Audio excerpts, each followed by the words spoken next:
With the new prequel novel Sunrise on the Reaping finally here, we learn a ton of new things about the Hunger Games series as a whole. In this video, we're gonna go through 10 examples of how this new novel expanded the universe in Panem. Obviously, there will be spoilers for the new book, so if you care, add this video to your watch later playlist and come back after you've read it. Also, if you enjoy this video, please consider liking and sharing. It will greatly help to grow and sustain the channel. And if you like what you see, hit that subscribe button, and you can also follow me on all of my other social medias, all of which are linked down below, and all of which house similar content that I make here on this channel. Before we start, I just want to say that I think March is a very busy month. It sure has been for me, with so much material about all the fandoms I cover coming out in March this month. I've been trying to cover all of it, but sometimes the noise around me is just too much. That is until I found the Everyday Earbuds by Raycon. Raycon created earbuds with an ergonomic design that allows it to fit comfortably in the widest ranges of ears, and they have optimized gel tips to give you a cozy custom fit. This allows you to use them in all different ways, from working out, working at a desk, or even lying on a pillow to help you fall asleep. Personally, I use them for all three, but especially for working out. Whether I'm lifting, running, or playing an actual sport, they always stay secure in my ears. And it gets even better because they are sweat resistant and also water resistant. The charging case has 32 hours of battery life, which is helpful if you take a day trip somewhere. And one of my favorite features is the quick charge feature. 10 minutes of charging gives you an hour and a half of charge. The aesthetic of Raycon is also incredible, both with their actual earbuds as well as their cases. The great thing about Raycon is they start at just half the price of other premium audio brands that have similar features. And if you don't like it, Raycon has a 30-day happiness guarantee, meaning you can send it back, no questions asked. These are the most comfortable earbuds I've ever tried, especially when I use them while working. The noise isolating is so ideal if I try to work somewhere with a lot of noise, or even if there's a lot of noise at home. Go to buyraycon.com/movieflame to get 20% off the best-selling everyday earbuds, brought to you by Raycon. Now, back to the show. Number 10. We learn Mr. and Mrs. Everdeen's names. In the original series, Katniss and Prim's mother and father played a decent role in the story, but we never actually found out what their names were. This novel tells us that their mother's name is Astrid March. We knew that she came from the merchant section, and this novel gives us a glimpse of her working in her family's apothecary shop. And as for their father, we learn that his name is Burdock, who was actually one of Haymitch's best friends. Burdock and Haymitch grew up in the steam together, but their relationship deteriorated when Haymitch returned from the Hunger Games. Burdock, along with Astrid, both tried to care for him following his return from the arena, but they finally gave up on him when Haymitch threw a rock at them, hitting Astrid in the head and making blood drip down her face. After the war at the end of Mockinjay, Katniss and Beetee made a book to remember all of those they lost. And when they got to Katniss's father, seeing Burdock inspired Haymitch to finally let out all of the stories and memories he had been keeping to himself for so long. Number 9. Beetee Lathier has a son. Beetee's son Ampert played a pretty large role in this book. As punishment for defying the Capitol, Snow punished Beetee by not only reaping his 12-year-old son, but by making him mentor Ampert only to watch him die in the arena. Ampert was a fighter though, and he worked with his dad to defy the Capitol, attempting to blow the arena up. With the help of Haymitch, they pulled off their plan, but unfortunately it was not enough to cripple the arena entirely. Ampert's story ends in a brutal way, as squirrel mutations made by the Capitol latched onto his scent and his scent alone, and they devoured his flesh until there was nothing left but his skeleton. We also find out later in the story that Beetee's wife is pregnant with another child. Number 8. The love of Haymitch's life.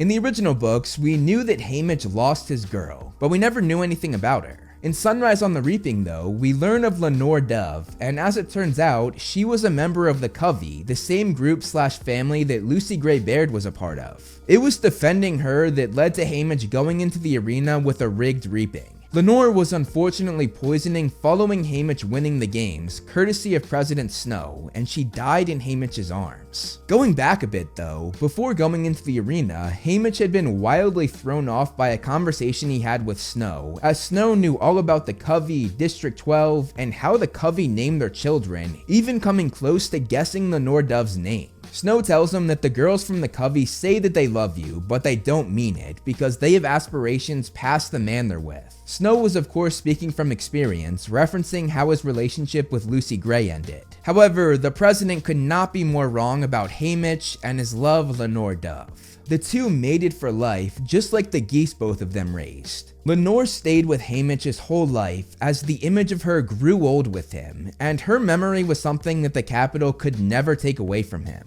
Number 7.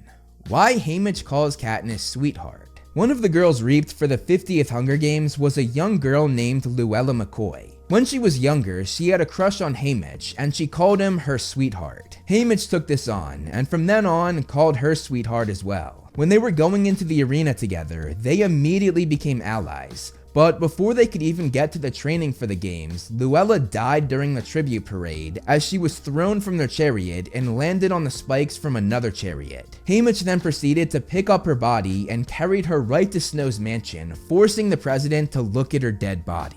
Following her death, Luella always had a place in Haymitch's heart. Years later, Haymitch began to see his former friend Burdock with his daughter in the Hob. She had braids just like Luella, and eventually this girl that reminded her of his former sweetheart became his mentee. Without meaning to, when he looked at Katniss, he was reminded of Luella so much that the first time he addressed her, the name sweetheart just came out and it stuck. Number 6. The origin of the Mockinjay Pin.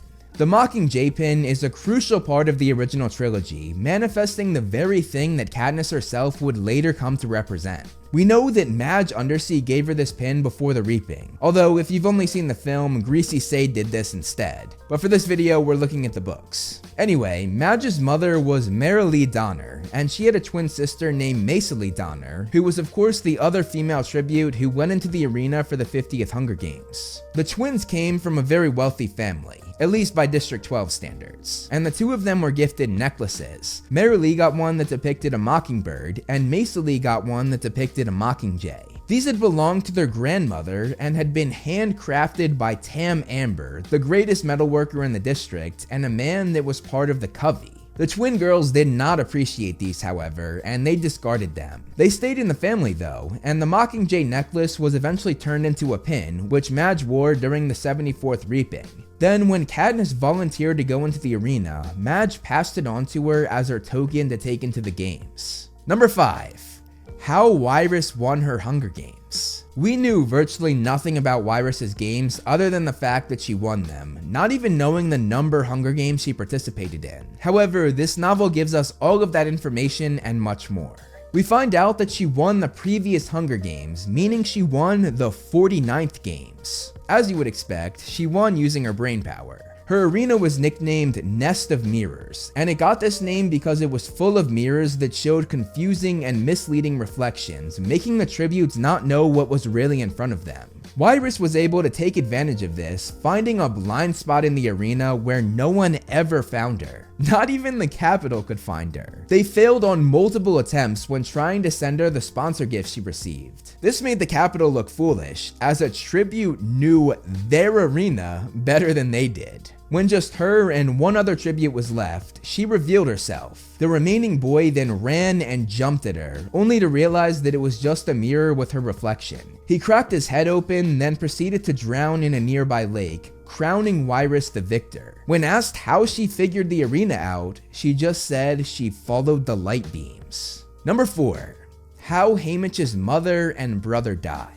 Like Haymitch's love dying, we also knew from the original series that his mother and brother were killed by Snow as well. This novel dives much deeper into their characters, as we find out that his brother's name was Sid and his mother's name was Willame. Sid was a lot younger than Haymitch, and he had a fascination with stars in the sky. Meanwhile, his mother ran a laundry operation, but the family was very poor. Haymitch rebelling against the Capitol angered Snow, and while crowning him victor, he taunted him, telling Haymitch to enjoy his homecoming. What he was referring to was the horror he had laid out for Haymitch when he returned to District 12. Immediately upon his arrival, his house went up in flames, and Haymitch tried to run in after them, but he was stopped by his friends Burdock and Blair, both of them knowing that it was too late. They were dead. Haymitch put together that this was not an accident. This was arson created by President Snow. His mother and brother died holding on to each other, and they decided to leave them like that, opting to put them in one coffin rather than two. That way, they would be holding on to each other for all of eternity. Number 3. Effie has a sister. A girl named Proserpina went to university in the capital, and she was being graded on her task of being part of District 12's prep team. The stylist for 12, Magno, did not show up though, leading to Proserpina going into a panic. Having boasted about her sister all book, Proserpina called her in for help, and who should turn up but Effie Trinket. She bursts in, saying she's not going to let her baby sister fail because some slacker didn't do his job. She ends up coming through, being able to dress Haymitch and the rest of the District 12 tributes in time for their interview. We also see Haymitch and Effie's first interaction here. When Effie dropped her makeup kit, Haymitch immediately went down to help her pick it up. This left a lasting impression on Effie, citing later that that was the moment she knew what type of person Haymitch really was. Number 2. Why Wirus was the way she was in Catching Fire. Wirus ended up becoming one of the District 12 mentors alongside Mags because District 12 had no living victors to take on this role. As we went over, for most of the book, she was not the mad woman she was in Catching Fire, but a brilliant individual. However, following Haymitch rebelling and trying to blow up the arena, Wirus and Mags unfortunately paid the price, Wirus getting the worst of it. While Mags ended up in a wheelchair, Wirus was far more damaged from her torturing. When she showed up to the victory celebration, she was twitching, moving her head in a bird-like fashion, and a steady stream of words were spouting from her lips, basically describing the person we saw in the third quarter quell. She had been tortured so badly that she sort of lost her mind.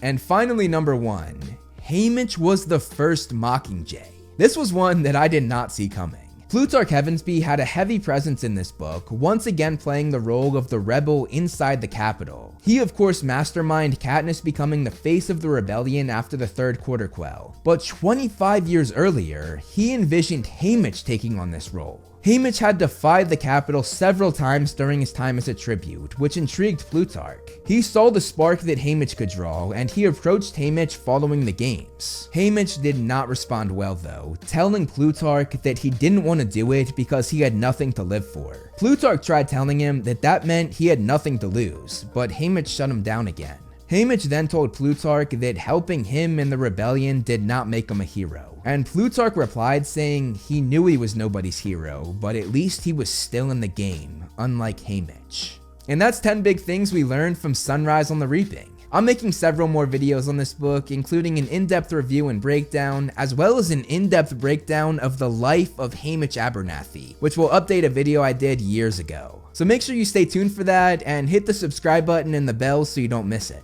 That's all for today though. Thanks so much for watching, and I will see you in the next Sunrise on the Reaping video.